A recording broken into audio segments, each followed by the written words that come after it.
Good morning. Good morning, ma'am. മാം Good morning. Prayer ചെയ്തോട്ടെ മാം.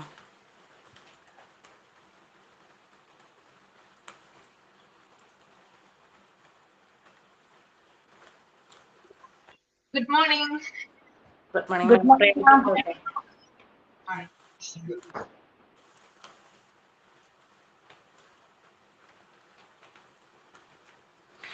എല്ലാവരും Dear breakfast കഴിച്ചോ? Breakfast കഴിച്ചോ? കഴിച്ചു. സ്റ്റാർട്ട് ചെയ്തോളൂ കേട്ടോ. Dear God, thank you for the blessings of a new day. As I rise, fill me with your peace and strength. Guide my thoughts, words, and actions so that they reflect your love. Keep me with mindful of your presence and help me to trust in your plan. May today be filled with opportunities to serve you and others. In Jesus' name, Amen. Thank you. Then sign in. Good morning, everyone. Good morning, ma'am. I am Afila, and it gives me great joy to warmly welcome you all today's class. I wish that today will be a day filled with the freshness, happiness, and positive energy. To begin, let us start with a beautiful prayer by Lovely Chechi. I extend a warm welcome to our respected teacher Ashwati ma'am, who will be handling today's class. I also welcome all my enthusiastic and energetic classmates. I hope you will all remain active and participate. I hope you thought out the session to make this morning even more inspiring. Our dear friend Nisha will now present the thought of the day. Let us welcome her with a big round of applause. Thank you, and I wish you all the wonderful class ahead. Thank you, ma'am. Thank you all. Thank you. Good morning, ma'am. Thought of the day: knowledge will give you the power, but character will give you respect.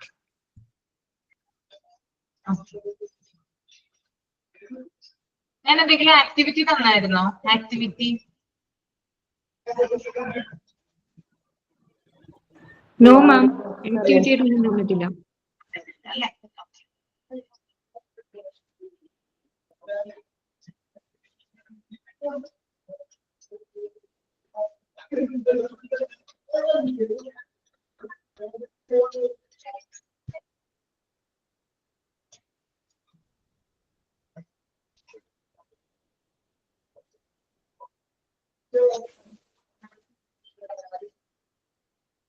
Okay, നമ്മളെ needs എന്ന് പറയുന്ന chapter ആണ് continue ചെയ്തു പോകുന്നത്. അതിനകത്ത് എവിടം വരെ ആയിരുന്നു എടുത്തിരുന്നത് കഴിഞ്ഞ ക്ലാസ്സിൽ? എവിടെയാണ് സ്റ്റോപ്പ് ചെയ്തത്? Ma'am. Ma'am, എന്താ? activity Activity and and exercise. exercise വരെ എടുത്തു. ഇനി ഹൈജീൻ ആണ് എടുക്കാം. ഹൈജീൻ എടുക്കാനുണ്ട് അല്ലേ? ഹൈജീൻ ഞാൻ എടുക്കാം. അതിനുശേഷം റോൾ ഓഫ് ഇമോഷൻ എന്ന് പറയുന്ന ഒരു പാർട്ട് നിങ്ങൾ ശ്രദ്ധിച്ചോ? ഓക്കെ, ഞാനൊരു 10 മിനിറ്റ് സമയം തരും ഹൈജീന് ശേഷം കേട്ടോ. 10 മിനിറ്റ് സമയം തരും. 10 മിനിറ്റ് എല്ലാവരും ഇത് റീഡ് ചെയ്യണം, മൈൻഡിൽ റീഡ് ചെയ്തിട്ട് നിങ്ങൾ ഈ ഇമോഷൻസിനെ കുറിച്ച് ഇവിടെ പ്രസന്റ് ചെയ്യണം. നമുക്കൊരു ഡിബേറ്റ് പോലെ, അതായത് ഓരോരുത്തർക്കും ഓരോരുത്തരുടേതായിട്ടുള്ള ഒപ്പീനിയൻസ് ഉണ്ടാകും ഇതിനെ കുറിച്ച് പറയാൻ. കുട്ടികളിൽ നിങ്ങൾ ഇത് എക്സ്പീരിയൻസ് ചെയ്തിട്ടുണ്ടാകും. അപ്പൊ ഓരോരുത്തരുടെ അനുഭവങ്ങൾ ഇവിടെ പ്രസന്റ് ചെയ്യാം, അവതരിപ്പിക്കുക. ഓക്കെ, ഇനി ഒരാൾ ഇപ്പൊ ശ്രുതി ഇതിനോടനുബന്ധിച്ച് എന്തെങ്കിലും പറയുന്നുണ്ടെങ്കിൽ മറ്റൊരാൾക്ക് അതിൽ എതിർപ്പുണ്ടെങ്കിൽ അതും പറയാവുന്നതാണ്. ഒരു ഡിബേറ്റ് പോലെ നമുക്ക് ഇന്നത്തെ ഈ ക്ലാസ് കൊണ്ടുപോകാം. എല്ലാവരും റെഡി ആണല്ലോ അല്ലേ? അപ്പോ ഹൈജീൻ നമുക്ക് നോക്കാം അല്ലെ? ഹൈജീൻ ഒന്ന് റീഡ് ചെയ്യൂ കേട്ടോ. എല്ലാവരും തന്നെ റീഡ് ചെയ്തതിന് ശേഷം തമ്പ് ചെയ്യൂ.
ഓക്കെ, കഴിഞ്ഞല്ലേ?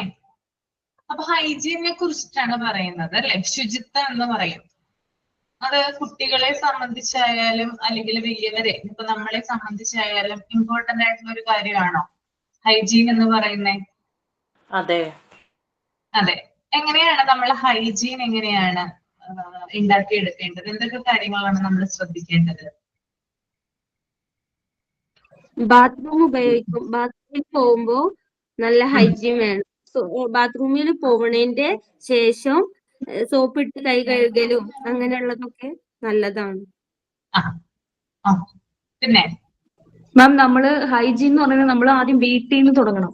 നമ്മുടെ സ്വന്തം വീട്ടിൽ നിന്ന് തുടങ്ങണം. പിന്നെ നമ്മുടെ മക്കളുടെ അടുത്തൊക്കെ നമ്മൾ ഹൈജീൻ ആയിട്ട് ഇരുന്നാലാണ് നമ്മളെ നോക്കി നമ്മുടെ മക്കളും ഹൈജീൻ ഫോളോ ചെയ്യുള്ളൂ. ഫോർ എക്സാമ്പിൾ, ഇപ്പം പുറത്ത് കളിക്കാൻ പോയി വരുമ്പോൾ തിരിച്ച് വന്ന വഴി നേരെ അങ്ങനെ വീട്ടിൽ കയറി വരാതെ വരുന്നതിന് മുമ്പ് ഒന്ന് പുറത്തുനിന്ന് നല്ലോണം കാലൊക്കെ കഴുകി കൈയൊക്കെ കഴുകി വീട്ടിന്റെ അകത്ത് കയറി വരണം. അങ്ങനത്തെ കുറച്ച് ഹൈജീൻസ് ഫോളോ ചെയ്യണം. പിന്നെ കുട്ടികൾക്ക് നമ്മൾ നന്നായിട്ട് ഒരു ബാത്റൂം യൂസ് ചെയ്യുമ്പോൾ ഏനൽ ഏരിയ അല്ലെങ്കിൽ ജെനിറ്റൽ ഏരിയ ഒക്കെ നന്നായിട്ട് ക്ലീൻ ചെയ്യാനായിട്ട് അവർ പഠിപ്പിക്കണം. ഹൈജീന് ഇല്ലാതെ നിന്നെങ്കിൽ എന്തൊക്കെ ഉണ്ടാവുമെന്ന് കുട്ടികൾക്ക് പറഞ്ഞ് മനസ്സിലാക്കി കൊടുക്കണം. കുട്ടികളെ ചെറുപ്പത്തിലേ തന്നെ പരിശീലിപ്പിക്കണം ഹൈജീൻ. ട്രെയിൻ ചെയ്യിപ്പിക്കണം അല്ലെ? ഈ പേഴ്സണൽ ഹൈജീൻ എന്ന് പറയുമ്പോൾ നമുക്ക് എന്തൊക്കെ കാര്യങ്ങളാണ് ശ്രദ്ധിക്കേണ്ടത്? എന്തൊക്കെ കെയർ ആണ് നമ്മള് നമ്മുടെ ബോഡിക്ക് കൊടുക്കേണ്ടത്? രാവിലെ കുളിക്കണം, ബ്രഷ് ചെയ്യണം. മാം, പിന്നെ നെയിൽ ട്രിം ചെയ്ത് കൊടുക്കാനും അങ്ങനത്തെ കാര്യങ്ങളൊക്കെ. നമ്മുടെ എല്ലാ കാര്യങ്ങളും വൃത്തിയായിട്ട് സൂക്ഷിക്കണം. എല്ലാ കാര്യങ്ങളും വൃത്തിയായിട്ട് സൂക്ഷിക്കണം. ഓക്കെ, ഇവിടെ പറയുന്നുണ്ട്, അതായത് പേഴ്സണൽ ആയിട്ടും അതുപോലെ തന്നെ എൻവയൺമെന്റ്, പരിസര ശുചിത്വം, വ്യക്തി ശുചിത്വം, അതിനെ കുറിച്ചിട്ടാണ് ആ ഒരു പാരഗ്രാഫില് പറയുന്നത്. അപ്പൊ അതിനകത്ത് പ്രധാനമായിട്ടും പറയുന്ന ഒരു കാര്യം എന്ന് പറഞ്ഞാല് പ്രോപ്പർ ആയിട്ട് എന്താ പറയാ ടോയ്ലറ്റ് ട്രെയിനിങ് കൊടുക്കുക എന്നുള്ളതാണ് കുട്ടികൾക്ക്. അവരുടെ ഗുഡ് ഹെൽത്തിന് വേണ്ടിയിട്ടാണ് അവരെ പേഴ്സണൽ ഹൈജീനും അതുപോലെ തന്നെ എൻവയൺമെന്റൽ ഹൈജീനും അവര് മെയിൻറ്റെയിൻ ചെയ്ത് പോകേണ്ടത്. അപ്പൊ അതിനകത്ത് ആദ്യത്തെ കാര്യം എന്ന് പറയുന്നത് ടോയ്ലറ്റ് ട്രെയിനിങ് കൊടുക്കുക എന്നുള്ളതാണ്. അതായത് ബാത്റൂമിൽ ടോയ്ലറ്റിൽ പോയി കഴിഞ്ഞതിന് ശേഷം നന്നായിട്ട് സോപ്പും വെള്ളവും ഉപയോഗിച്ച് നന്നായിട്ട് കൈകൾ കഴുകുക. അതുപോലെ തന്നെ ഭക്ഷണം കഴിക്കുന്നതിന് മുമ്പ് നന്നായിട്ട് ഹാൻഡ് വാഷ് ചെയ്യുക.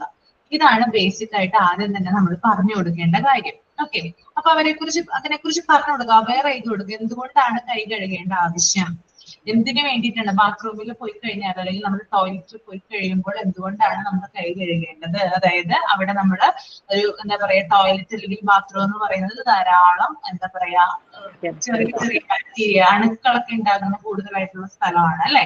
അപ്പോ നമുക്ക് കാണാൻ പറ്റാത്തത്ര മൈന്യൂട്ടായിട്ടുള്ള അനേകം എന്താ പറയാ രോഗാണുക്കള് ആ സ്ഥലത്തുണ്ട്. അപ്പൊ പുറത്തു വരുമ്പോൾ എന്ത് ചെയ്യണം, കൃത്യമായിട്ട് അത് വാഷ് ഔട്ട് ചെയ്ത് കളയണം എന്ന് കുട്ടികൾക്ക് പറഞ്ഞു കൊടുക്കുക. പിന്നെ പുറത്തു പോയി കഴിഞ്ഞാൽ ഇപ്പൊ നമ്മൾ കൊറോണയുടെ സമയത്തായിരുന്നു കൂടുതലും അല്ലെ, പുറത്തു പോയി വന്നു കഴിഞ്ഞാൽ നമ്മള് കൈകൾ നന്നായിട്ട് ഹാൻഡ് വാഷ് ഉപയോഗിച്ച് കഴുകുമായിരുന്നു. ഇപ്പോഴും കഴുകാറുണ്ടോ?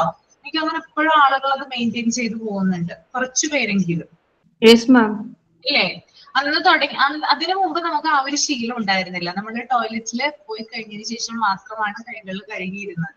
പക്ഷെ കൊറോണ വന്നതിന് ശേഷം നമ്മൾ പുറത്തു പോകുമ്പോഴും എല്ലാം, അതായത് ബസ്സിൽ യാത്ര ചെയ്യുമ്പോഴായിക്കോട്ടെ അല്ലെങ്കിൽ ഏതെങ്കിലും ഷോപ്പിൽ പോവുകയാണോ അവിടെയൊക്കെ അതിന് ശേഷം നമ്മൾ വീട്ടിൽ വന്ന് കഴിയുമ്പോൾ നമ്മൾ കൃത്യമായിട്ട് എന്ത് ചെയ്യും, നമ്മള് കൈകൾ നന്നായിട്ട് ഹാൻഡ് വാഷ് ചെയ്തിട്ടാണ് നമ്മൾ എന്ത് ചെയ്യുക, വെള്ളം കുടിക്കുകയും നമ്മൾ പുറത്ത് പോയി വന്നാൽ ബാത്ത് ചെയ്യണം നല്ലതല്ലേ മാം? നമ്മൾ കുളിച്ചിട്ട് അകത്തോട്ട് കയറണേ കുറച്ചും കൂടി നല്ലതായിരിക്കില്ലേ?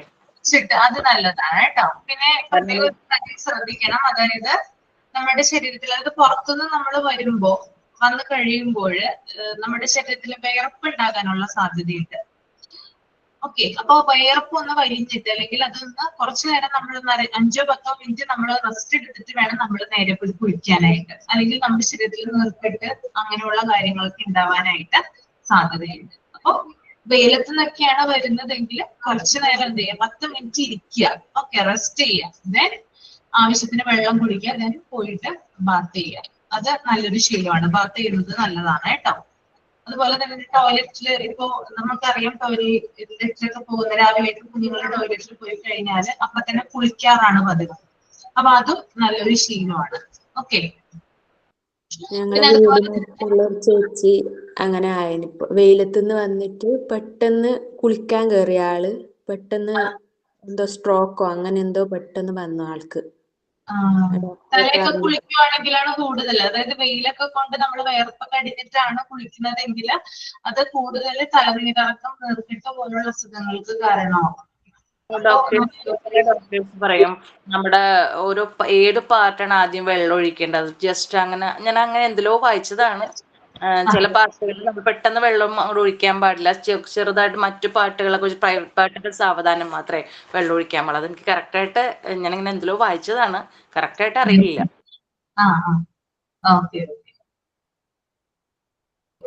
പിന്നെ അതുപോലെ തന്നെ ടോയ്ലറ്റ് ട്രെയിനിങ്ങിനെ കുറിച്ച് പറഞ്ഞു കൊടുക്കണം. അതുപോലെ തന്നെ അവരുടെ ബോഡി ഓർഗൻസ് അത് എങ്ങനെയാണ്, കണ്ണ്, നമ്മുടെ ഐസ് വളരെ ഇമ്പോർട്ടന്റ് ആയിട്ടുള്ള ഒരു കാര്യമാണല്ലോ നമ്മുടെ ഐസ് എന്ന് പറയുന്നത്. അതിനെങ്ങനെയാണ് പ്രൊട്ടക്ട് ചെയ്യേണ്ടത്. രാവിലെ എണീറ്റ് കഴിഞ്ഞാൽ മുഖം കഴുകാറില്ലേ നമ്മളെല്ലാവരും? ഉറക്കച്ചവട് മാറാൻ വേണ്ടിയിട്ടാണ് മുഖം കഴുകുന്നത്. പക്ഷെ രാവിലെ നമുക്കറിയാം കണ്ണ് ദീർഘനേരത്തെ ഉറക്കത്തിന് ശേഷം എന്താണ് നമ്മുടെ ഉണരുവാണ്, കണ്ണ് വിടർന്നിരിക്കുകയാണ്. ആ സമയത്ത് കണ്ണിനൊരു ഫ്രഷ്നെസ് കൊടുക്കാൻ വേണ്ടിയിട്ട് എന്ത് ചെയ്യണം, നന്നായിട്ട് മുഖം കഴുകണം.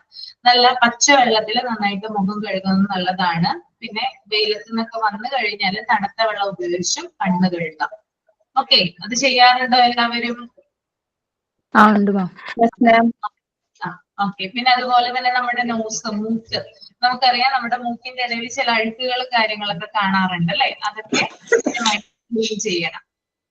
ഓക്കെ. പിന്നെ അതുപോലെ തന്നെ മൗത്ത്, വായ, ചിലർക്ക് വായ്നാറ്റം പോലുള്ള കാര്യങ്ങൾ ഉണ്ടാവാറുണ്ട്. ഓക്കെ, ചിലപ്പോൾ നിങ്ങൾക്ക് അറിയാനുണ്ടാവും അല്ലെങ്കിൽ നിങ്ങൾക്ക് എക്സ്പീരിയൻസ് ഉണ്ടാവും. അപ്പോ വായ്നാറ്റം പോലുള്ള കാര്യങ്ങൾ ഒഴിവാക്കുന്നതിന് വേണ്ടിയിട്ട് എന്താ ചെയ്യേണ്ടത്? അതൊക്കെ ശുചിത്വ ഹൈജീനിൽ വരുന്നതാണ് കേട്ടോ. എന്താ ചെയ്യണ്ടേ? കഴുകുന്നതാണ് മൂക്ക്, കണ്ണ്, വായ ഒക്കെ ഒന്നും എടുക്കുമ്പോ കഴുകണതാണ്. ഓക്കെ. അപ്പൊ കൃത്യമായിട്ട് ബ്രഷ് ചെയ്യണം നമ്മൾ, രാവിലെയും വൈകിട്ടും കൃത്യമായിട്ട് നമ്മൾ ബ്രഷ് ചെയ്ത് കഴിഞ്ഞാൽ ഒരുവിധം നമുക്ക് ഇത്തരത്തിലുള്ള വായുമണത്തിനെയൊക്കെ നമുക്ക് പ്രിവെന്റ് ചെയ്യാനായിട്ട് സാധിക്കും. ഓക്കെ. അത് ചിലപ്പോ പെട്ടെന്ന് അറിയുന്നുണ്ടാവില്ല. നമ്മൾ ഒരാളോട് സംസാരിക്കുമ്പോഴായിരിക്കും ചിലപ്പോ നീങ്ങി നിൽക്കുന്നതൊക്കെ കാണാനായിട്ട് സാധിക്കും. അത് നമുക്ക് ഈ മണം സ്മെല്ലുള്ളത് കൊണ്ടാണ് അങ്ങനെ നീങ്ങിയൊക്കെ നിൽക്കുന്നത്. അപ്പോ അത് പ്രത്യേകം ശ്രദ്ധിക്കാം. എന്തെങ്കിലും സാധനങ്ങളൊക്കെ നമ്മൾ തിന്നു കഴിയുവാണെങ്കിൽ അപ്പൊ തന്നെ പോയി വായ കഴുകുക, അങ്ങനെയുള്ള കാര്യങ്ങൾ പരിശീലിക്കുക. പിന്നെ അതുപോലെ തന്നെ ടീത്ത്, നമ്മുടെ പല്ല് നല്ല രീതിയിൽ നമ്മൾ ബ്രഷ് ചെയ്യുന്നത് അല്ലെ? പല്ലുവേദന ഇപ്പൊ ഭൂരിഭാഗം പേർക്കും ഉള്ള ഒരു അസുഖമാണ് ഈ പല്ലുവേദന എന്ന് പറയുന്നത് അല്ലെ? പല്ലുവേദന വന്നിട്ടുണ്ടോ? എസ്പെഷ്യലി ഈ തണുപ്പ് ഡിസംബർ ആ മന്തിലൊക്കെയാണ് ഈ പല്ലുവേദന സ്റ്റാർട്ട് ചെയ്യുന്നത്, തണുപ്പ് വരുന്ന കാലത്താണ്. ഓക്കെ. അപ്പോ അത് വരുന്നതല്ലേ മാം? ടീത്ത് കെയറിങ് കൊടുക്കാത്തതുകൊണ്ടാണ് കൂടുതലും കേടുവരുന്നത്. അതെ, കെയറിങ് കൊടുക്കാത്തതുകൊണ്ടാണ്. നമ്മൾ മുമ്പേ തന്നെ കെയർ കൊടുത്തു കഴിഞ്ഞാല് നമുക്ക് ഒരുവിധം പല്ലിനുണ്ടാകുന്ന അസുഖങ്ങളൊക്കെ പ്രിവെന്റ് ചെയ്യാനായിട്ട് സാധിക്കും. അതുപോലെ ഹെയർ, മുടി ആരെങ്കിലും സൂക്ഷിക്കാറുണ്ടോ? ഇത് സൂക്ഷിച്ചിട്ട് കാര്യമൊന്നും എങ്ങനെയാ സൂക്ഷിക്കുന്നത്? അത് തോന്നുന്നത് സൂക്ഷിക്കാറുണ്ടോ? കല്യാണത്തിന് മുമ്പ് സൂക്ഷിക്കുമായിരുന്നു അല്ലെ? നന്നായിട്ട് നമ്മുടെ ബോഡി നമ്മൾ കെയർ ചെയ്യുമായിരുന്നില്ലേ കല്യാണത്തിന് മുമ്പ്? കല്യാണത്തിന് മുമ്പ് നല്ലോണം കെയർ ചെയ്യാറുണ്ട്. അതെ. ഇപ്പൊ പിന്നെ അതിന് നേരമില്ല, അതിനെ കുറിച്ച് ബോധേഡല്ല അല്ലെ? ആര് കാണാനാണ്, അങ്ങനെയൊക്കെ ഉള്ള ഒരു ചിന്തയാണ് നമ്മുടെ ഉള്ളിൽ വരുന്നത്. പക്ഷെ നമ്മൾ ചില അമ്മമാരെയൊക്കെ ഞാൻ കണ്ടിട്ടുണ്ട്, അവരുടെയൊക്കെ മുടി നല്ല ഭംഗിയാണ് കാണാനായിട്ട്. അതായത് അറ്റം വരെ മുടി ഉണ്ടാകും, അത് നല്ല നീറ്റ് ആയിട്ട് പെർഫെക്റ്റ് ആയിട്ടൊക്കെ നല്ല രീതിയിൽ ചീകി ഒതുക്കിയൊക്കെ ഉള്ള അമ്മമാര്, പ്രായമായിട്ടുള്ളവരാണ്. ചില അമ്മമാർക്കൊക്കെ നല്ല രീതിയിൽ മുടി ഉണ്ടാകും, നരച്ചിട്ടുണ്ടാവും ചിലപ്പോ, പക്ഷെ എന്നാലും നല്ല ലെങ്ത്തിൽ അവർക്ക് മുടി ഉണ്ടാകും. അപ്പൊ അവരൊക്കെ മുമ്പേ തുടങ്ങി എന്താണ് ഇങ്ങനെ പ്രാക്ടീസ് ചെയ്യുന്നതാണ് അത് ഹെയറിനെ പ്രൊട്ടക്ട് ചെയ്യാനായിട്ട്. നമ്മൾ കുറച്ച് സമയം അതിനു വേണ്ടി മാറ്റി വെക്കുവാണെങ്കിൽ, ഇപ്പൊ ഭയങ്കരമായിട്ടുള്ള കെയറും കാര്യങ്ങളൊന്നും കൊടുക്കണം എന്നല്ല ഞാൻ പറയുന്നത്. അത്യാവശ്യം എന്താ പറയാ, എണ്ണ പുരട്ടുക, എണ്ണ പുരട്ടിയ ശേഷം പോയി നന്നായിട്ട് ഷാമ്പുവോ അല്ലെങ്കിൽ എന്തെങ്കിലും താളിയോ ഒക്കെ ഉപയോഗിച്ച് നല്ല രീതിയിൽ അത് വാഷ് ചെയ്ത് കളയുക.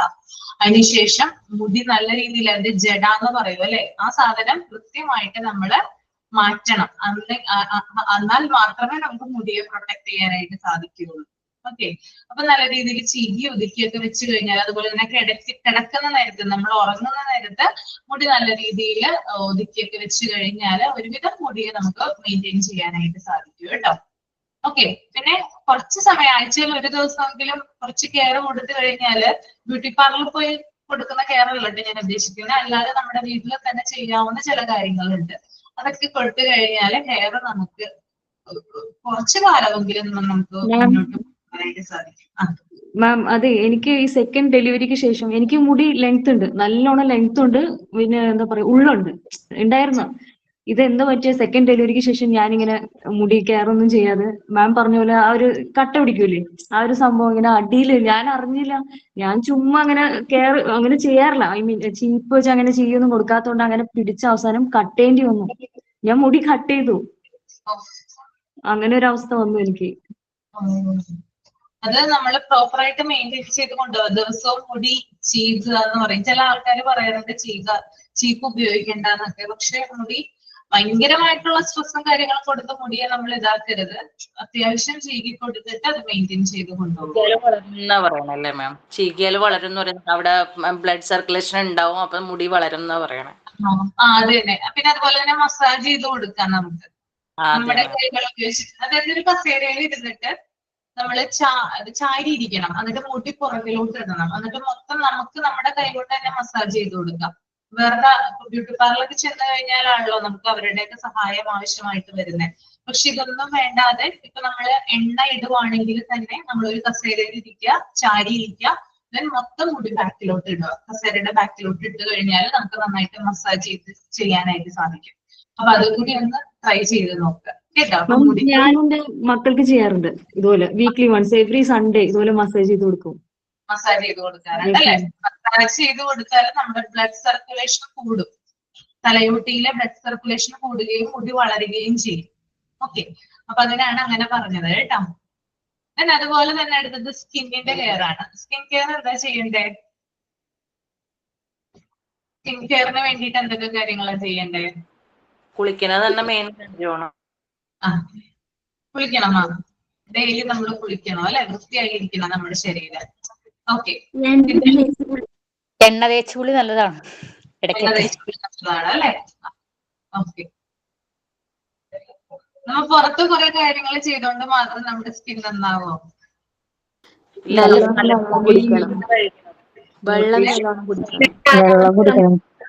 വെള്ളം നന്നായിട്ട് കുടിക്കണം അല്ലെ. അതുപോലെ തന്നെ നല്ല നല്ല ഫുഡുകൾ കഴിക്കണം, എന്നാൽ മാത്രമാണ് നമ്മുടെ സ്കിൻ തിളങ്ങുക. നല്ല രീതിയിൽ സ്കിൻ തിളങ്ങുന്നത് ഈ ഒരു മാർക്ക് ഉപയോഗിച്ചിട്ടാണ്. കുറെ നമ്മൾ ക്രീമോ കാര്യങ്ങളോ ഒന്നും തന്നെ വെച്ചിട്ട് യാതൊരു കാര്യവുമില്ല. നമ്മള് ഇലക്കറികൾ കഴിക്കണം, അതുപോലെ നമ്മുടെ ശരീരത്തിന് ആവശ്യമുള്ള കാര്യങ്ങൾ നമ്മുടെ ശരീരത്തിൽ എത്തണം. എന്നാൽ സ്കിൻ ഓൾറെഡി ആയിക്കോളും, സ്കിന്ന് നല്ലതായിട്ട് തിളങ്ങും. നമ്മുടെ മൈൻഡ് ടെൻഷനൊന്നുമില്ല, നമ്മുടെ മൈൻഡ് പീസ് ആയിട്ടിരിക്കുകയാണെങ്കിൽ ഓൾറെഡി നമ്മുടെ സ്കിൻ തിളങ്ങും. അതൊരു പോയിന്റ് ആണ്. സ്ട്രെസ് ഫ്രീ ആയിട്ടാണ് നമ്മൾ ഇരിക്കുന്നതെങ്കിൽ നമുക്ക് ഭയങ്കരമായിട്ട് അതായത് സ്ട്രെസ് ഫ്രീ ആണെങ്കിൽ നമുക്ക് ഹാപ്പി ഹോർമോൺസ് ഒക്കെ പ്രൊഡ്യൂസ് ചെയ്യും. ഈ ഹാപ്പി ഹോർമോൺസ് പ്രൊഡ്യൂസ് ചെയ്യുന്നതിലൂടെ നമ്മുടെ സ്കിന്നിനെ ബ്രൈറ്റൻ, അതായത് കൂടുതൽ തിളങ്ങാനും അതുപോലെ തന്നെ നമുക്ക് ഭയങ്കരമായിട്ട് നമ്മുടെ മുഖത്ത് അറിയാനായിട്ട് സാധിക്കും. അങ്ങനെയുള്ള കാര്യങ്ങളൊക്കെ അതും ഒരു ഫാക്ടറാണ് കേട്ടോ. ഓക്കെ, അതുപോലെ തന്നെ നെയിൽസ്, നഖം എന്താ ചെയ്യണ്ടേ? നമ്മള് നെയില് വളർന്നു കഴിഞ്ഞാൽ എന്ത് ചെയ്യണം? കട്ട് ചെയ്ത് കളയണ്ടേ? കൃത്യമായിട്ട്, അതായത് കുട്ടികളെ നമ്മള് പ്രധാനമായിട്ടും കുട്ടികളോട് പറഞ്ഞു കൊടുക്കേണ്ട, അല്ലെങ്കിൽ അവർക്ക് കുഞ്ഞു കുട്ടികളാണെങ്കിലൊക്കെ നിങ്ങൾ ചെയ്യേണ്ട ഒരു കാര്യമാണ്. കാരണം സ്കൂളിലൊക്കെ ചെല്ലുന്ന കുട്ടികളാണ്, മറ്റുള്ളവര് കൈകളും കാലുകളൊക്കെ ശ്രദ്ധിക്കും. ചില ആളുകളുണ്ട്, ആളുകളെ കാണുമ്പോൾ ആദ്യം ശ്രദ്ധിക്കുന്നത് കാലിലോട്ടോ അല്ലെങ്കിൽ കൈകളിലോട്ടോ ആയിരിക്കും. ചില വ്യക്തികൾ അങ്ങനെയാണ്, അവരുടെ കാല് എത്രമാത്രം നീറ്റാണ് അത്രയും നീറ്റാണ് അവരെന്നാണ് അങ്ങനെ ഉള്ളവര് കരുതുന്നത്. അപ്പോ അയാളുടെ വൃത്തി അറിയാൻ പറ്റുമെന്നാ പറയണേ. വൃത്തി അറിയാൻ പറ്റുന്ന അറിയണം. അതായത് എത്രമാത്രം കാലിന് വൃത്തിയുണ്ടോ, നഖങ്ങളൊക്കെ നന്നായിട്ട് വെട്ടി ഒതുക്കിയിട്ടുണ്ടോ, അതൊക്കെ നോക്കാറുണ്ട്. ഇപ്പൊ സ്കൂളിലൊക്കെ ചില ടീച്ചേഴ്സ് പറയാറുണ്ട്, നെയില് കട്ട് ചെയ്തില്ലെങ്കിലൊക്കെ പറയാറുണ്ട്, പാരന്റ്സിനോട് വിളിച്ച് പറയാറുണ്ട്, കുട്ടിയുടെ നഖം വളർന്നിട്ടുണ്ട് വെട്ടി കൊടുക്കുക. അപ്പൊ അങ്ങനെയുള്ള അതൊന്നും ഉണ്ടാവാതിരിക്കട്ടെ എല്ലാരും. അതായത് കുട്ടികളുടെ നഖം എപ്പോഴാണ്, അതായത് പെട്ടെന്ന് വളരുന്ന രണ്ട് കാര്യങ്ങളാണ്, ഒന്ന് നഖവും ഒന്ന് മുടിയും.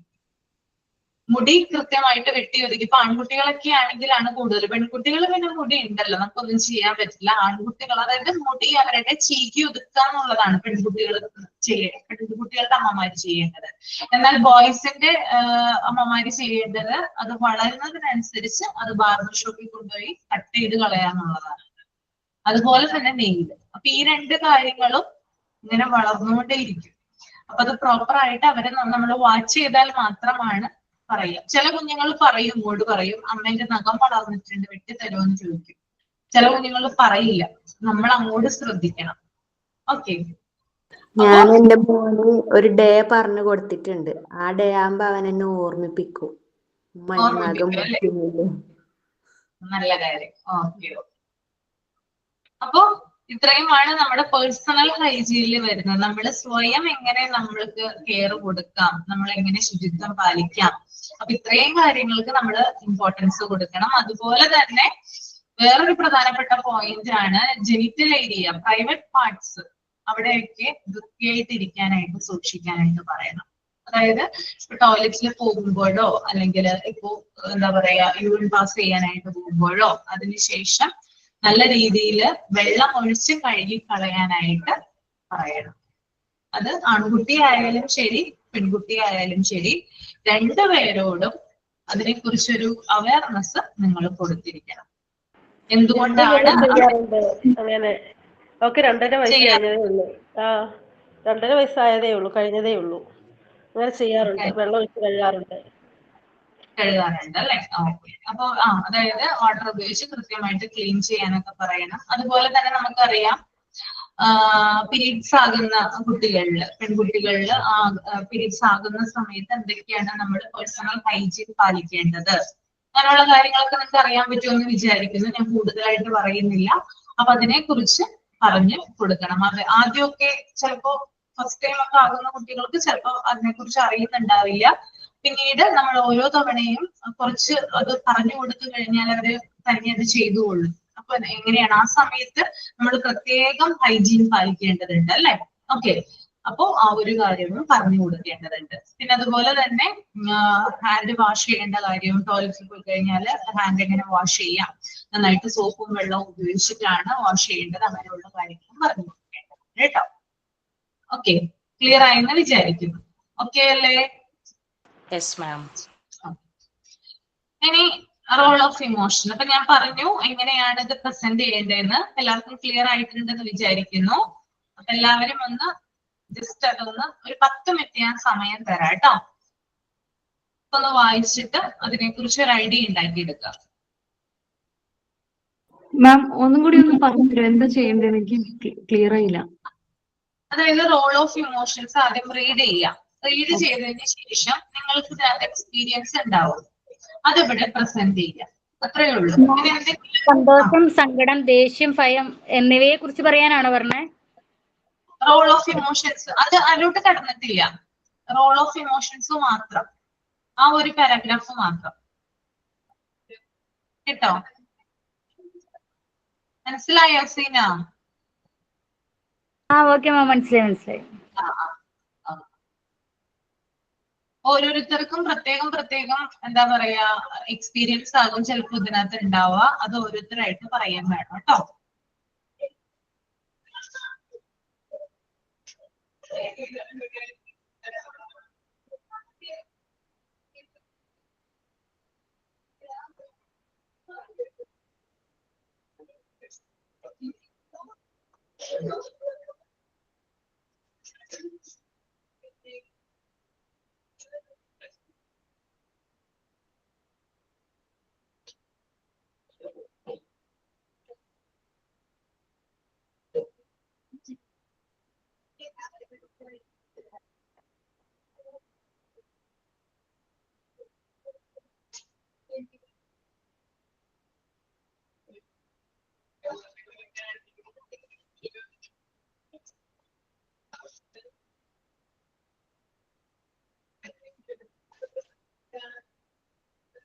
മാം എനിക്കൊരു കാര്യം പറയാനുണ്ട് മാം.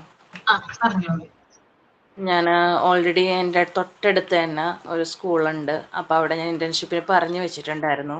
അപ്പോൾ അത് ഇവിടുന്ന് ലെറ്റർ കിട്ടിയിട്ടാണല്ലോ എനിക്ക്. അപ്പോൾ ഇനി കുറച്ച് പോർഷൻസ് ഇട്ട് കഴിഞ്ഞിട്ട് മതി എന്നാണ് ജിഷ മാമൊക്കെ പറഞ്ഞത്.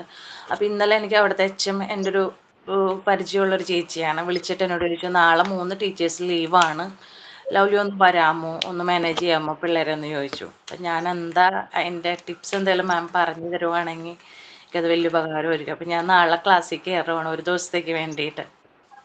ഒരു ദിവസത്തേക്ക് വേണ്ടി പോവാണ് അല്ലേ? നാളെ. അപ്പൊ മാമിന് എന്തെങ്കിലും ടിപ്സ് പറഞ്ഞു തരാനുണ്ടെങ്കിൽ ഒന്ന് പറഞ്ഞു തന്നാൽ വലിയ ഉപകാരമായിരിക്കും. ഞാൻ എന്താ എങ്ങനെ പെർഫോം ചെയ്യണ്ടേന്നൊക്കെ ഒന്ന് പറഞ്ഞു തന്ന. ഞാൻ ആദ്യമായിട്ടാണ് ടീച്ചർ രംഗത്തേക്ക് കാലെടുത്ത് വെക്കണത്. എന്റെ മനസ്സിലൊരു നേഴ്സിംഗ് സ്വപ്നം അല്ല, ഫസ്റ്റ് സെക്കൻഡ് തേർഡ് ആണ് ലീവിന് പോണ ടീച്ചേഴ്സ്. 3 പേര് ലീവാണെന്ന് പറഞ്ഞു. അപ്പൊ ഫസ്റ്റ് സെക്കൻഡ് തേർഡ് ഒന്ന് മാനേജ് ചെയ്യണം എന്നാ പറഞ്ഞേക്കണേ. അപ്പൊ എച്ച്.എം എൻ്റെ ഒരു സുഹൃത്ത്, എൻ്റെ ഒരു പരിചയത്തിലുള്ള ചേച്ചിയാണ്. അപ്പൊ ഞാൻ ചോദിച്ചു എന്ത് പോർഷനാണ് ഞാൻ എടുക്കണ്ടേന്ന് ചോദിച്ചപ്പോ ആ ടീച്ചറോട് ചോദിച്ചിട്ട് ഞാൻ വാട്സപ്പിൽ ഇട്ട് തരാന്ന് പറഞ്ഞിട്ടുണ്ട്. ഇപ്പൊ ക്ലാസ് സ്റ്റാർട്ട് ചെയ്തിട്ടുള്ളല്ലോ, അപ്പൊ പറഞ്ഞു തരാന്ന് പറഞ്ഞിട്ടുണ്ട്. അപ്പൊ അത് ഞാനത് അവിടെ എടുത്ത് കൊടുക്കേണ്ടി വരും അവർക്ക്. ഒരു ദിവസത്തേക്കാണ്. ഒരു ദിവസത്തേക്കാണ് അല്ലേ? അപ്പൊ എനിക്ക് തോന്നുന്നത് ചിലപ്പോ വേണമെങ്കിൽ പോർഷൻ എപ്പോ അയച്ചു തരുവര്? പോർഷൻ ഇന്നലെ അയച്ചു തരാന്ന് പറഞ്ഞിട്ടുണ്ട് എനിക്ക്. അപ്പൊ ഞാനത് നോക്കാന്ന് വിചാരിച്ചാണ്. അതെ അല്ലേ? ഓക്കെ, ഒരു കാര്യം ചെയ്യും, ഞാൻ എന്റെ നമ്പർ ഇവിടെ കൊടുക്കാം, മൊബൈൽ നമ്പർ. പോർഷൻ ഏതാണെന്ന് വെച്ചാൽ ഒന്ന് മെസ്സേജ് അയക്കണേ, എന്നിട്ട് ഞാൻ പറഞ്ഞാൽ മതിയില്ലേ? നമ്പർ പറഞ്ഞോ മാം. ഞാനിവിടെ മെസ്സേജ് ബോക്സിൽ ഇടാം കേട്ടോ. Okay ma'am.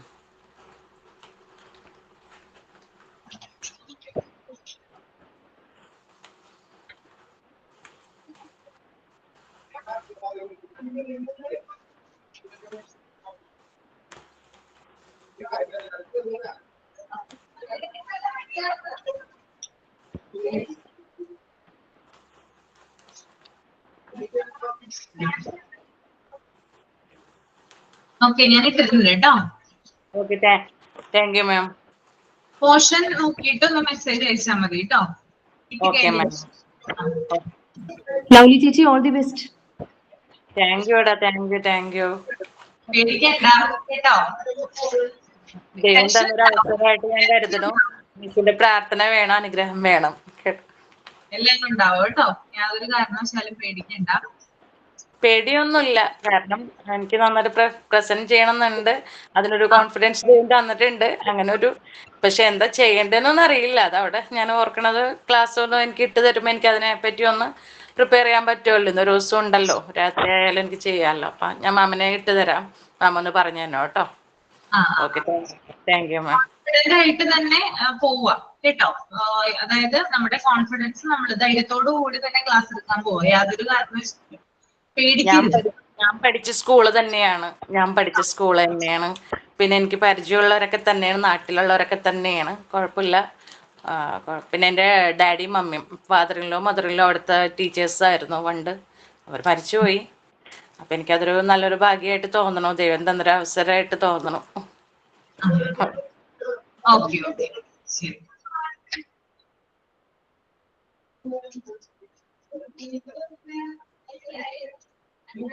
ഓക്കെ, അപ്പോ നിങ്ങൾ റീഡ് ചെയ്യാം കേട്ടോ. റീഡ് ചെയ്തതിന് ശേഷം എന്നോട് പറയണം. നിങ്ങൾ പ്രിപ്പയർ ആയതിനു ശേഷം പറയാം.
ആഫില എന്താ അതെ പറയുന്നത്? മാം, ഞാൻ എന്റെ ഒരു അനുഭവം പറയട്ടെ പറഞ്ഞോളൂ. മാം. സ്കൂളിൽ പഠിക്കുമ്പോൾ ഒരു സംഭവം എനിക്ക് മനസ്സിൽ പതിഞ്ഞതാണ്. ആനുവൽ ഡേ ടൈമിൽ ഞങ്ങൾ കുറച്ച് കുട്ടികൾ തിരുവാതിര കളിച്ചു. അപ്പോ അത് നല്ല ഭംഗിയായിട്ട് കളിച്ചു, എല്ലാവർക്കും നല്ല ഇഷ്ടമായി. അങ്ങനെ നമ്മളെ ഇതുണ്ടാവുമല്ലോ കലോത്സവത്തിന്റെ ഈ എന്താ പറയാ ജില്ലാ തലത്തിലുള്ള കലോത്സവം ഉണ്ടാവുമല്ലോ, അതിനു വേണ്ടിയിട്ട് ഒരു സാറിനെ നിയമിച്ച് ആ സാറിനെ കൊണ്ട് കളിപ്പിക്കുക. ആ സാറിന് ക്യാഷ് കൊടുത്തിട്ട് ഞങ്ങളെ പഠിപ്പിക്കാൻ വേണ്ടിയിട്ട് സ്കൂളിൽ തീരുമാനിച്ചു. അപ്പോ 2000 രൂപ വേണം, റെന്റിന് ഡ്രസ്സ് എടുക്കണം, പിന്നെ സാറിനെ കൊണ്ട് കളിപ്പിക്കണം, സാറിന് ക്യാഷ് കൊടുക്കണം. അപ്പൊ അത് ഞങ്ങളെ എന്റെ ഒരു ഫാമിലിയില് അത് ഒതുങ്ങണതല്ലായിരുന്നു അന്ന് ആ 2000 രൂപ. അപ്പൊ ഞാൻ ടീച്ചറിനോട് പറഞ്ഞു, എനിക്ക് പ്രിയപ്പെട്ട ഒരു ടീച്ചർ ഉണ്ടായിരുന്നു, എനിക്ക് ഇഷ്ടമായിട്ടുള്ള ഒരു ടീച്ചർ പ്രസീന എന്ന് പറയും, സുപ്രീംകോട് ഉള്ളതാണ്. അപ്പോ ആ ടീച്ചറോട് ഞാൻ പറഞ്ഞ്, ഞാൻ വീട്ടിൽ സംസാരിച്ചപ്പോ ഒട്ടും പറ്റില്ല. അപ്പൊ ഞാൻ ടീച്ചറോട് പറഞ്ഞ്, ടീച്ചറെ ഞാനില്ല തിരുവാതിര കളിക്കാൻ, എന്റെ ആ ഒരു ഇതിലേക്ക് വേറെ കുട്ടീനെ ഏൽപ്പിക്കണം, എനിക്ക് പറ്റില്ല പറഞ്ഞിട്ട് ഞാൻ ഇങ്ങനെ വിഷമത്തിൽ ഇരിക്കായിരുന്നു. അപ്പോ ടീച്ചറ് അന്നൊന്നും പറഞ്ഞില്ല. പിറ്റേ ദിവസം ടീച്ചർ വന്നിട്ട് പറഞ്ഞ്, മോള് കളിച്ചോ, ഏതായാലും തിരുവാതിരയിലുള്ളതല്ലേ, മോള് കളിച്ചോ, ഞാൻ പൈസ കൊടുത്തോളാ പറഞ്ഞു. അങ്ങനെ ഞാൻ ജില്ലാ തലത്തിൽ കളിച്ച് അവിടുന്ന് ഫസ്റ്റ് കിട്ടി, ജില്ലക്ക് പോയി, അവിടുന്ന് ഫസ്റ്റ് കിട്ടി, ഞങ്ങളെ സ്കൂളിലായിരുന്നു ഫസ്റ്റ്. അപ്പൊ ആ ടീച്ചർ തന്നൊരു റെസ്പെക്ട്, അതേപോലെ ടീച്ചർ തന്നൊരു കെയറിങ്ങും എല്ലാം കൊണ്ടും ഭയങ്കര ഒരു വലിയ അനുഭവമായിരുന്നു. അതുപോലെ തന്നെ ടീച്ചർ എന്താണ്, എന്റെ ഉമ്മ 7ാം ക്ലാസ്സിൽ പഠിക്കുന്ന അവസരത്തിലാണ് മരിച്ചത്.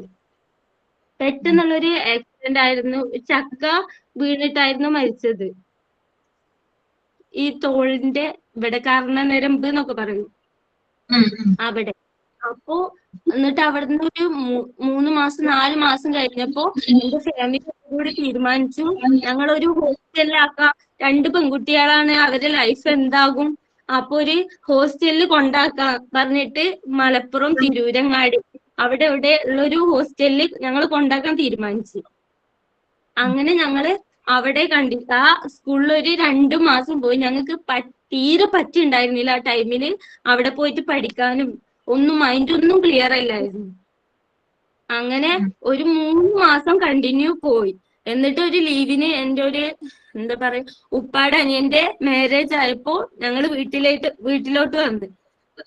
അപ്പൊ അവിടെ വന്നപ്പോ ഞങ്ങൾ പറഞ്ഞു ഇനി ഞങ്ങൾ അങ്ങോട്ട് പോണില്ല, ഇനി ഞങ്ങളെ കൊണ്ട് പറ്റൂല അവിടേക്ക് പോവാന്, അവിടെ പോകണില്ല, ഞങ്ങളെ മൈൻഡ് ഒന്നും ക്ലിയർ അല്ല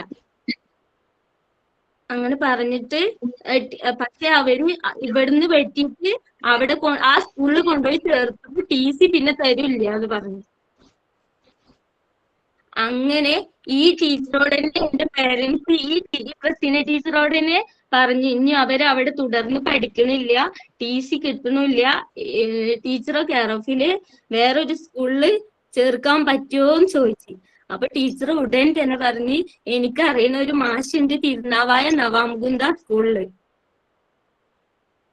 ആ സാറിനോട് ഞാൻ സംസാരിച്ച് നോക്കട്ടെ പറഞ്ഞ് പിറ്റേ ദിവസം തന്നെ ഞങ്ങള് തിരുനാവായ സ്കൂളിൽ ജോയിൻ ചെയ്യാൻ പറഞ്ഞ് ഞങ്ങൾ TC ഇല്ലാതെ അവിടെ 1 കൊല്ലം പഠിച്ചു 7ാം ക്ലാസ് കംപ്ലീറ്റ് ചെയ്തു.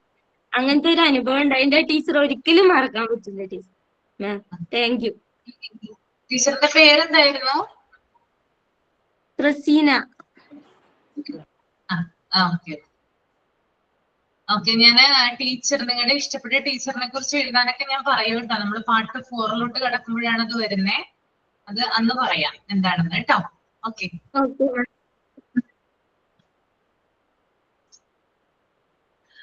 ഓക്കെ, അപ്പോ കഴിഞ്ഞവരുണ്ടെങ്കിൽ വായിക്കുക കേട്ടോ.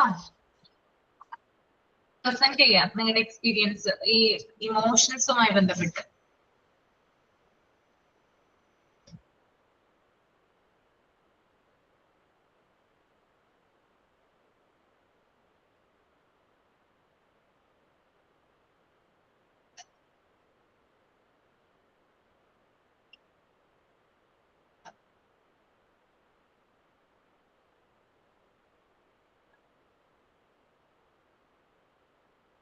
ഞാനൊരു ചെറിയ എക്സ്പീരിയൻസ് പറഞ്ഞോട്ടെ മാം.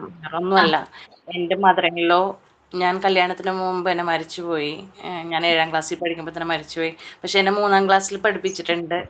അതായത് ഇപ്പം ഞാൻ പോകുന്ന സ്കൂളിലാണ്, ഞാൻ നാളെ പോകാനിരിക്കുന്ന സ്കൂളിലാണ്. മാം എന്ന് ടീച്ചർ എന്ന് പറഞ്ഞാൽ നല്ല ക്ഷമയുള്ളൊരു ടീച്ചറായിരുന്നു. നല്ലൊരു എക്സ്പീരിയൻസ് ആയിരുന്നു. പുള്ളിക്കാരത്തി മരിച്ചു എന്ന് പറഞ്ഞപ്പോൾ എനിക്ക് ഭയങ്കര വിഷമം തോന്നി. കാരണം അന്നൊന്നും എനിക്കറിയില്ല ഞാൻ ഈ വീട്ടിലേക്ക് വരുന്നൊന്നും എനിക്കറിയില്ല, എൻ്റെ അമ്മായിയമ്മയാകുന്നൊന്നും അറിയില്ലായിരുന്നു.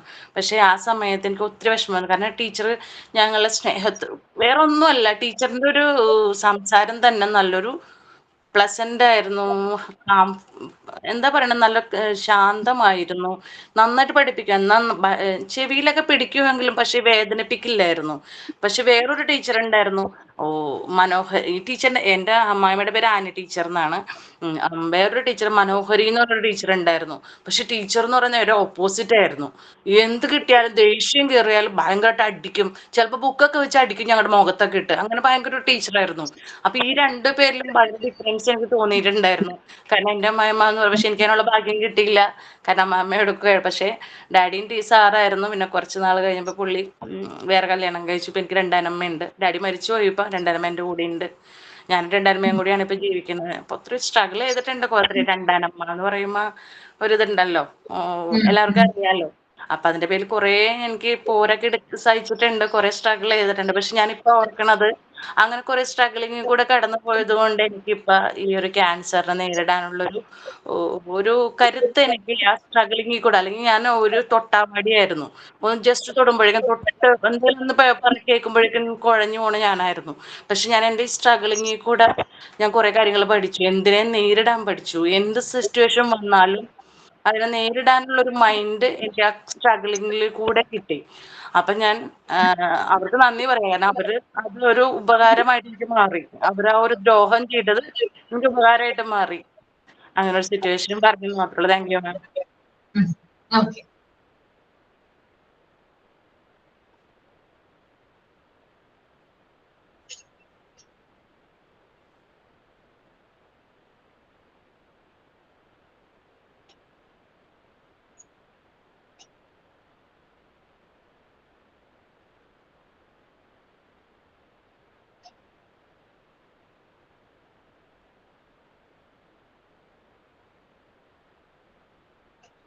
പിന്നെയും ഉണ്ട് മാം. 7th വരെ ഞാൻ ക്ലാസ് ഫസ്റ്റ് ആയിരുന്നു. പിന്നീടാണ് ഞാൻ മോശമാകാൻ തുടങ്ങിയത്. കാരണം സ്കൂള് ചേഞ്ച് ചെയ്തപ്പോഴാണ് എനിക്ക് ആ ഒരു വ്യത്യാസം. കാരണം പൊക്കത്തിനനുസരിച്ച് നോക്കുമ്പോൾ എനിക്ക് ഭയങ്കര ഹൈറ്റ് ആയിരുന്നു. അപ്പൊ ഏറ്റവും ബാക്കില് ഗേൾസ് ഓൺലി സ്റ്റുഡൻസ് സ്കൂളിലോട്ടാണ് ഞാൻ ഹൈസ്കൂളിലോട്ട് പോയത്, 8ാം ക്ലാസ്സിലോട്ട് പോയത്. അപ്പൊ ആ സമയത്ത് സ്ട്രെങ്ത് കൂടുതലായിരുന്നു. കാരണം ഗേൾസ് സ്റ്റുഡൻസ് എന്ന് പറയുമ്പോൾ ബോയ്സ് ഒന്നുമില്ല.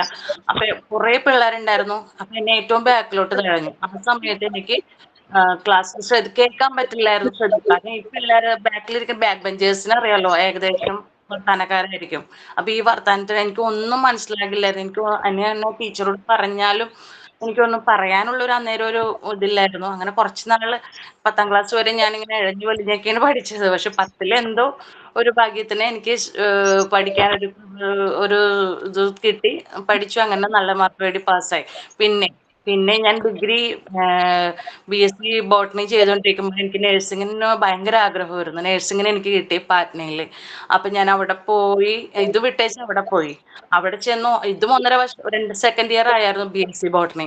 അപ്പൊ ആ ടൈമിലാണ് പാറ്റ്നയിൽ എനിക്ക് നഴ്സിങ്ങിന് കിട്ടി. അന്ന് ജനറൽ നഴ്സിംഗ് മാത്രമേ ഉള്ളൂ, BSc നഴ്സിംഗ് ഇല്ല. അപ്പൊ ആ ടൈമിൽ ഇതുവരെ തന്നെ അവിടെ ചെന്ന് കഴിഞ്ഞപ്പോൾ അവിടെ എക്സാം ഇല്ലാത്തൊരു സിറ്റുവേഷൻ ഉണ്ടായിരുന്നു. അത് 1.5 വർഷം ചെയ്തപ്പോഴാണ് നമുക്ക് അറിയുന്നത്. അപ്പോഴും അവിടുന്ന് പോരേണ്ടി വന്നു. അപ്പൊ എൻ്റെ പഠനങ്ങളൊക്കെ ഇങ്ങനെ തടസ്സപ്പെട്ടു.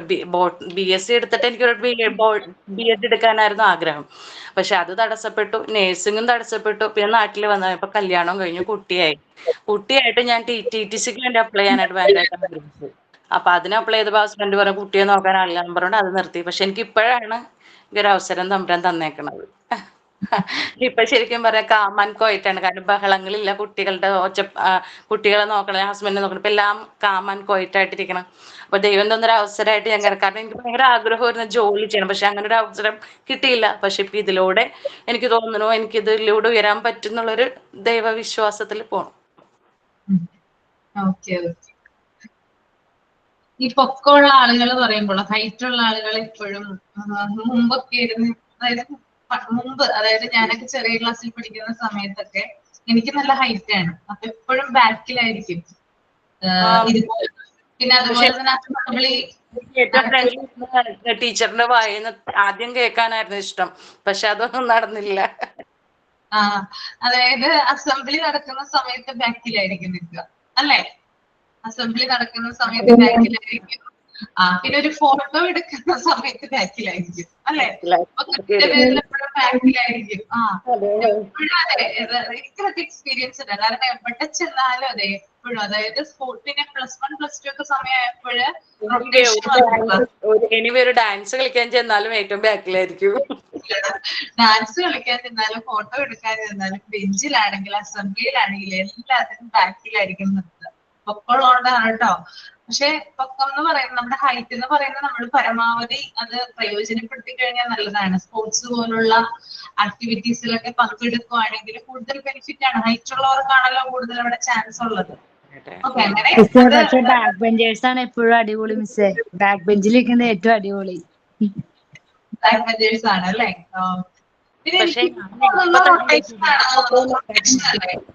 ഇപ്പൊ തടി വെച്ചപ്പോ പൊക്കം കുറഞ്ഞു വിട്ടെ മാം. ഇപ്പൊ കുള്ളത്തിയായി. ആ പൊക്കമൊക്കെ പോയി. ഇപ്പൊ തടി ഒത്തിരി വെച്ചപ്പോ കുള്ളത്തിയായി.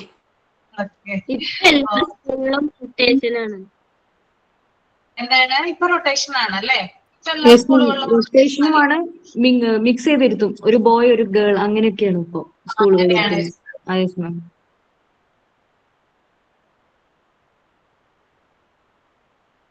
ഓക്കെ, അപ്പൊ നമുക്ക് ഇമോഷനെ കുറിച്ച് പറയാം. Role of emotion. മാം, ഞാൻ പള്ളിയില് കാറ്റിസം പഠിപ്പിക്കാൻ പോകുന്നുണ്ട്. അപ്പൊ അതിലൊരു ഹാപ്പി മൊമെന്റും പറയാണ്ട്, ഒരു സാഡ് മൊമെന്റും പറയാണ്ട്. അതിൽ ഹാപ്പി മൊമെന്റ് എന്ന് പറഞ്ഞാൽ, ഞാൻ ഫസ്റ്റ് ഡേ ക്ലാസ്സിൽ പോയി അവരെ പഠിപ്പിച്ചു കഴിഞ്ഞ് കുട്ടി വീട്ടിൽ പോയി. അതിനുശേഷം ആ കുട്ടിയുടെ പാരന്റ് എന്തിനോ വേണ്ടി വിളിച്ചതാണ്. അപ്പൊ ആ കുട്ടിയുടെ പാരന്റ് എന്നോട് പറഞ്ഞു, അവൻ വന്നിട്ട് പറഞ്ഞു, ടേസ്റ്റ് ടീച്ചറെ വീട്ടിലേക്ക് കൊണ്ടുപോകണം എന്നൊക്കെ പറഞ്ഞു. അത്രയ്ക്കും ഇഷ്ടപ്പെട്ടു എന്നൊക്കെ പറഞ്ഞു. അപ്പൊ അങ്ങനെ പറഞ്ഞപ്പോ ആ സമയത്ത് നമുക്ക് വല്ലാത്തൊരു ഫീലിംഗ് ആയിരുന്നു. വളരെ ഒരു ഹാപ്പി മൊമെന്റ് ആയിരുന്നു ആ സമയത്ത്. അത് കേട്ടപ്പോ എനിക്ക് ഞാൻ പ്രതീക്ഷിക്കാണ്ടാണ് അത് കേട്ടത്. ആദ്യമായിട്ട് പോയ ദിവസമല്ലേ, ഫസ്റ്റ് ഡേ അല്ലേ, അങ്ങനെ ഒന്നും പ്രതീക്ഷിച്ചിട്ടുണ്ടായിരുന്നില്ല. പക്ഷെ അങ്ങനെ പറഞ്ഞപ്പോ എനിക്ക് വളരെ ഒരു ഫീലിംഗ് ആയിരുന്നു കേട്ടോ. ഹാപ്പി, വളരെ എന്റെ ഇതില് വളരെ ഹാപ്പി മൊമെന്റ് ആണ്.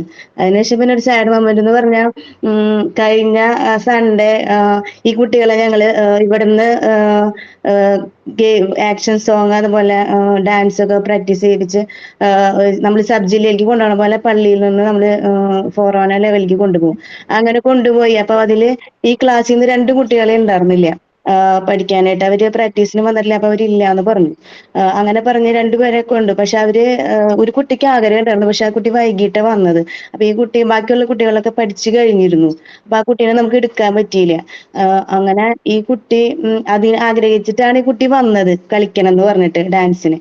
പക്ഷെ പോയി ഞങ്ങൾക്ക് 2 ഫസ്റ്റ് കിട്ടി. ഫൊറോന ലെവലിൽ പോയി ആക്ഷൻ സോങ്ങിന് ഫസ്റ്റ് കിട്ടി, അതുപോലെ ഡാൻസിനും ഫസ്റ്റ് കിട്ടി, group ഡാൻസിനും.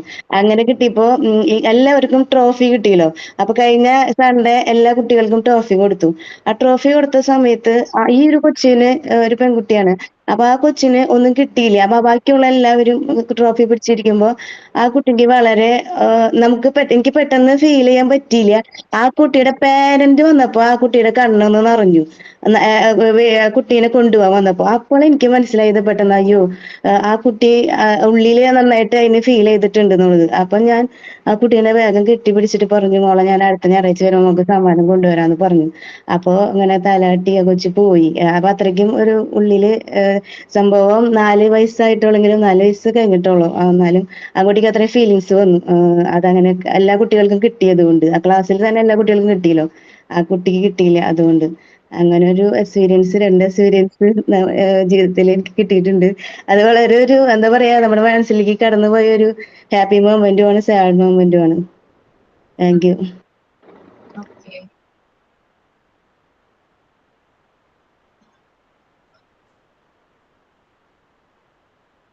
Okay. Okay. Then role of emotions. ശ്രുതി പറയാമോ വായിച്ചിട്ട്? മാം, ഞാൻ പറയാം. എനിക്കുണ്ടായിരുന്ന ഒരു ചേഞ്ചിനെ കുറിച്ച് ഞാൻ പറയാം. എനിക്കുണ്ടായിരുന്ന ഒരു ചേഞ്ചസ്, അതായത് ഇപ്പൊ നമ്മൾ ഡിഫറെന്റ് ഏജ് ഗ്രൂപ്പിലുള്ള കുട്ടികൾ ഓരോ ഇമോഷൻ ആണല്ലോ, ഡിഫറെന്റ് ആയിട്ടായിരിക്കും അവരുടെ ഇമോഷൻസ് ഒക്കെ ഡിഫറെന്റ് ആയിട്ടായിരിക്കും.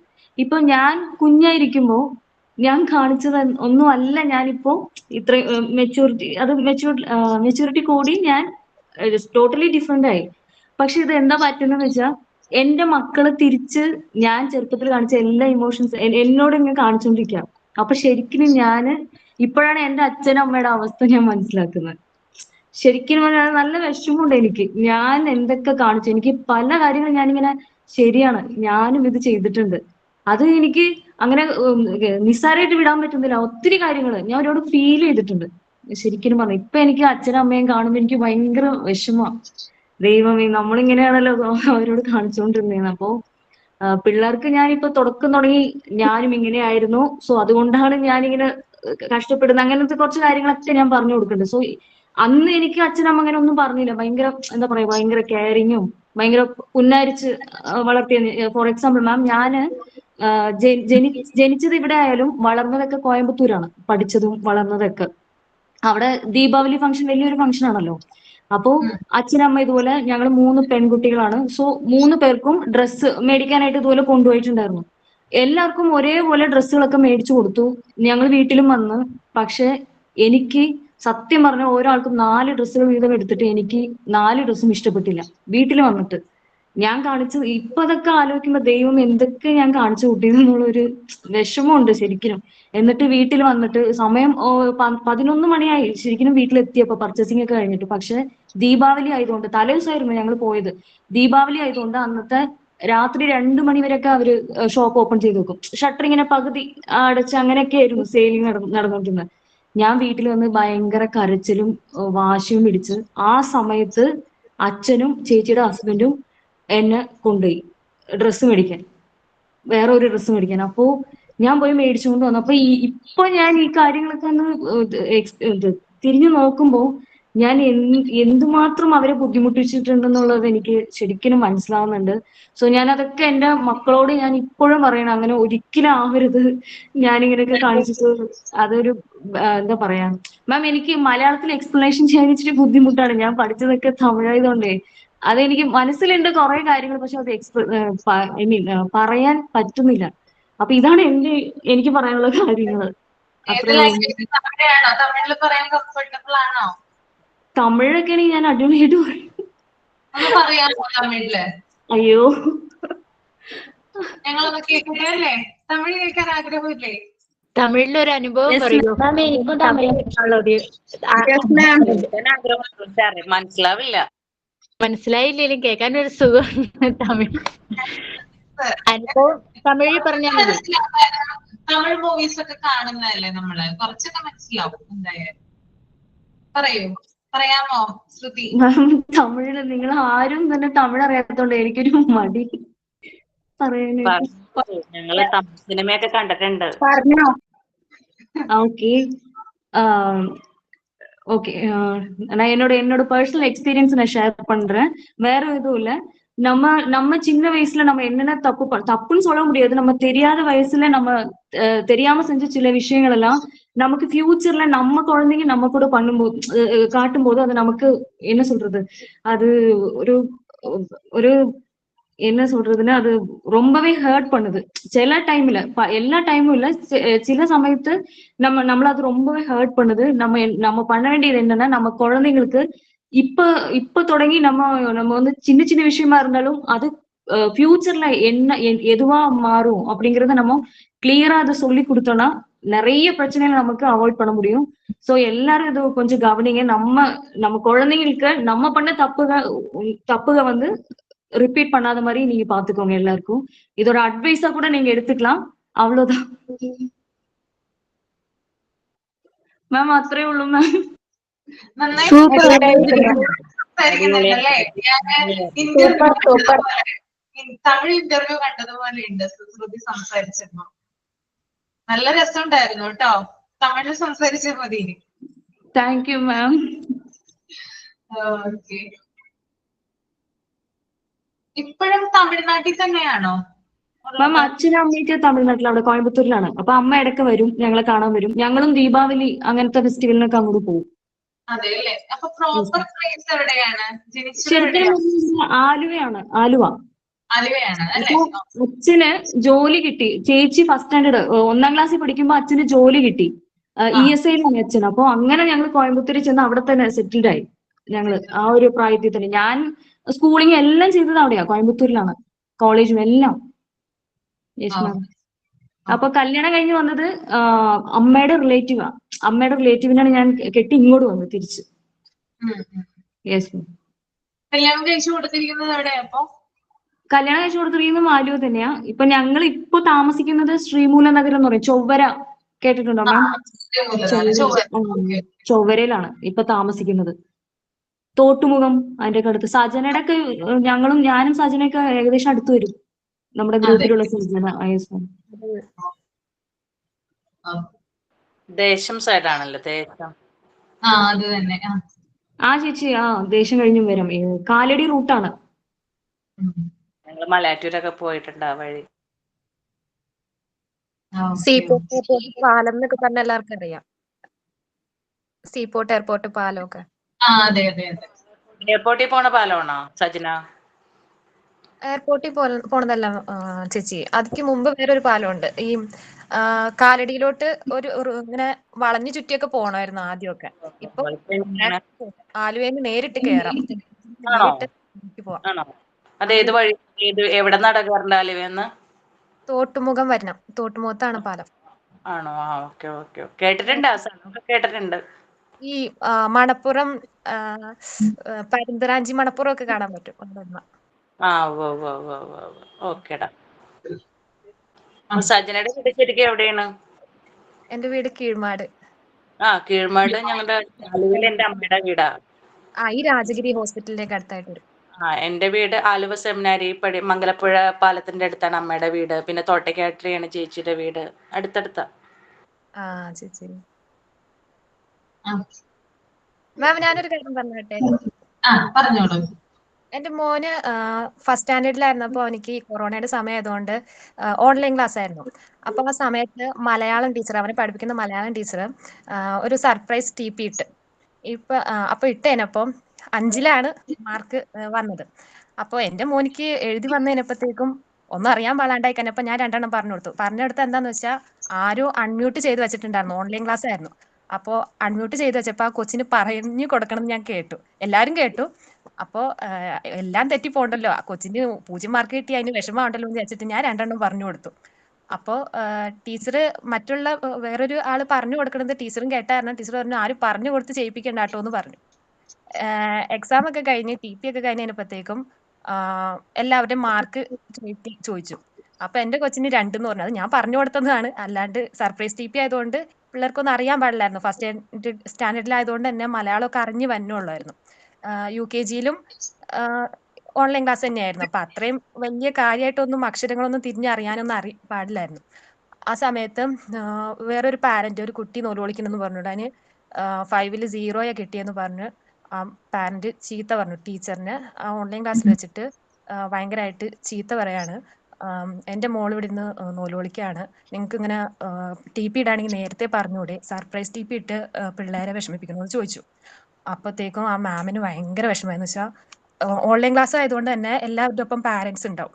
അപ്പോൾ എനിക്ക് കേട്ടപ്പോൾ അത് ഭയങ്കരമായിട്ട് ബുദ്ധിമുട്ടായി തോന്നി. പിന്നെ ആ മിസ് ക്ലാസ് എടുത്തില്ല കുറേ നേരത്തേക്ക്. അത് വീഡിയോ ഓഫ് ചെയ്യാനും പറ്റില്ല. ടീച്ചർക്ക് ഇമോഷൻ ഭയങ്കരമായിട്ട് കരച്ചിൽ വന്നു, ഭയങ്കരമായിട്ട് സങ്കടം വന്നു.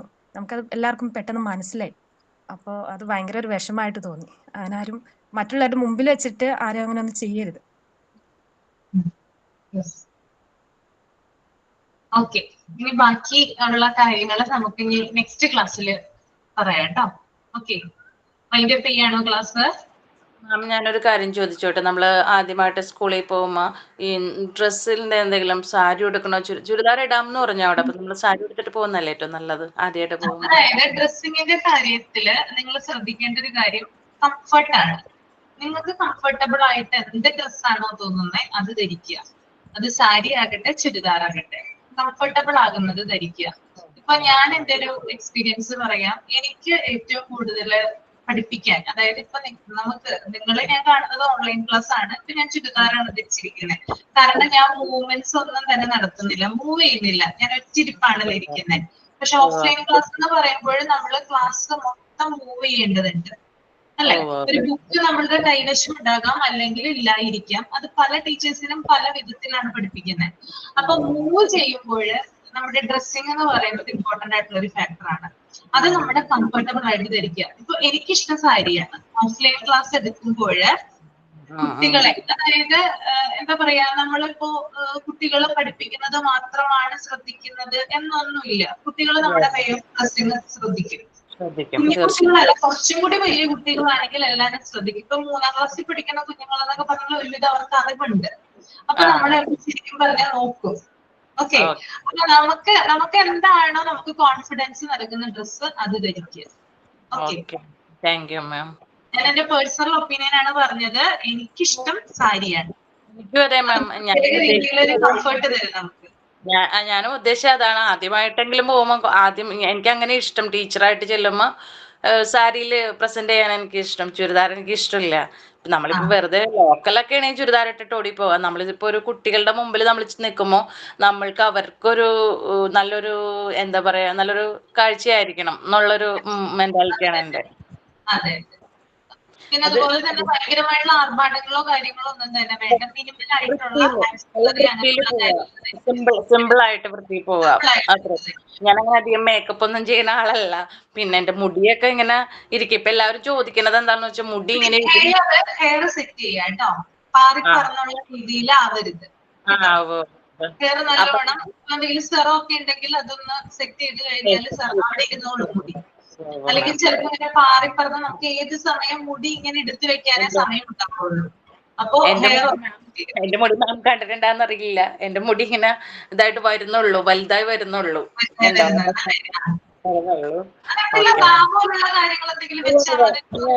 മറ്റേ ഇത് വെച്ച് ചെയ്യുന്നുണ്ട്, ഇങ്ങനെ വെക്കുന്നുണ്ട്. ഇതിപ്പോ ഞാൻ കൊണ്ട് ചെയ്തു എന്ന് മാത്രമേ ഉള്ളൂ മാം. അത് അല്ലാതെ വേറെ കുഴപ്പമൊന്നുമില്ല. അതവിടെ ഇരുന്നു. Okay ma'am, thank you ma'am. Next ക്ലാസ്സിൽ കാണാം കേട്ടോ. Thank you ma'am. Thank you ma'am.